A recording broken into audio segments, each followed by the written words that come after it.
This president, I think, has exposed himself as a guy over and over and over again who has a deep-seated hatred for white people or the white culture. Here you have a black president trying to destroy a white policeman. I think he's genuinely revved up about race. You know me. I think he is genuinely angry in his heart and has been his whole life. I think he is a racial opportunist.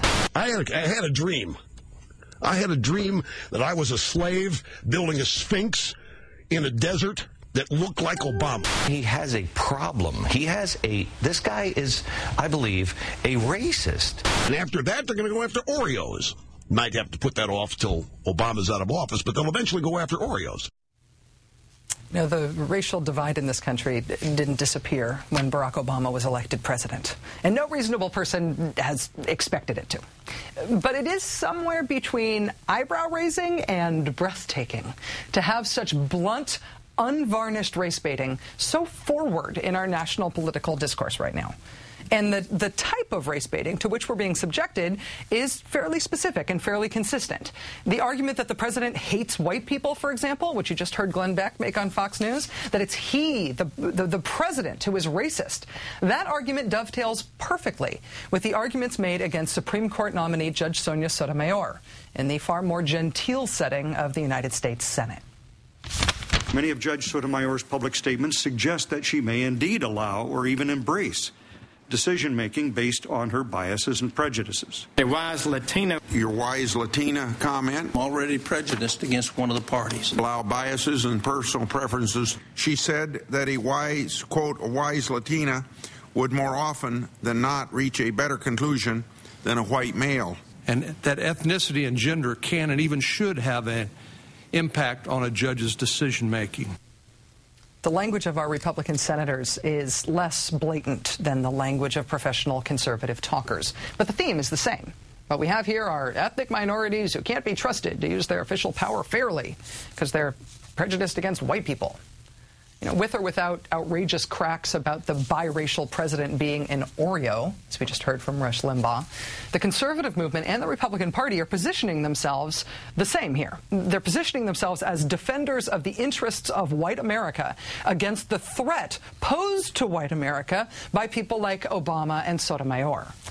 Are white people in America enraged by having a black president, by the success of people like Obama and Sotomayor? Is there outrage that being white in America no longer guarantees you monopolistic access to the positions of greatest power in this country?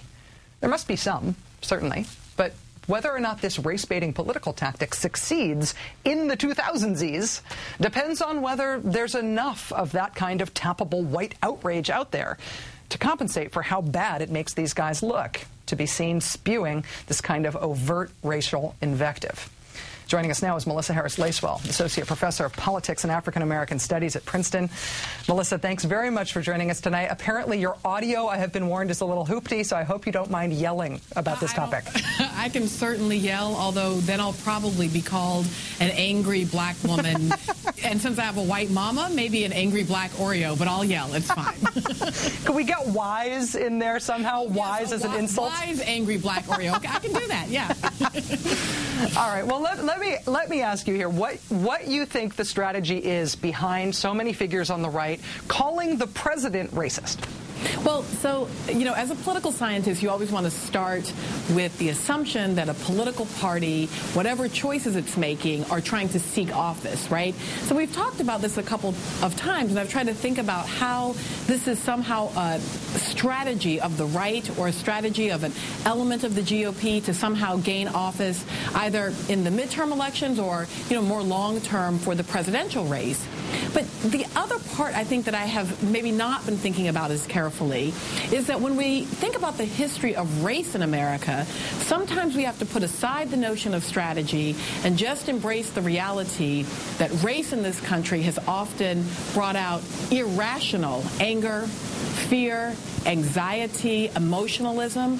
So it is possible that this is not actually a GOP or a conservative strategy, but is instead really kind of an emotional tantrum on the part of some members of the conservative wing who really just are floundering as they look at a world that is changing so dramatically around questions of race. I am with you to the I guess I could say I was with you on it being an irrational tantrum until I started to see the same very specific tactic used in very different venues about very different subjects. This idea of the person who is not white being the problem racist, being used against Sotomayor, being used in so much of the discourse about the Gates arrest, being used against the president now, inexplicably unrelated to any policy issue, but just as a free-floating critique of the president. And it does make me wonder about this as an overt political strategy. And if it is one, do you think it's right to sort of use a white outrage-o-meter to try to measure tappable white outrage to decide whether or not it's going to work as a strategy? Well, you know, if we can remember that President Obama paused in the middle of the primary race to speak in Philadelphia about the question of race in America, and he set up sort of two possibilities: black anger, rooted in a history of African-American inequality, and white resentment, rooted in a sense of kind of a loss of racial privilege.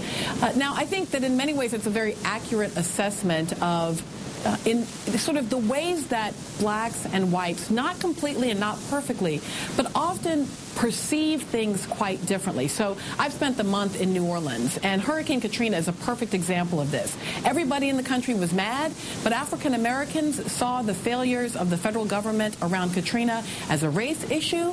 White Americans, who were still angry about the failures of the government, saw it primarily as a bureaucratic issue rather than a race issue. So here you had these two groups with very different perspectives.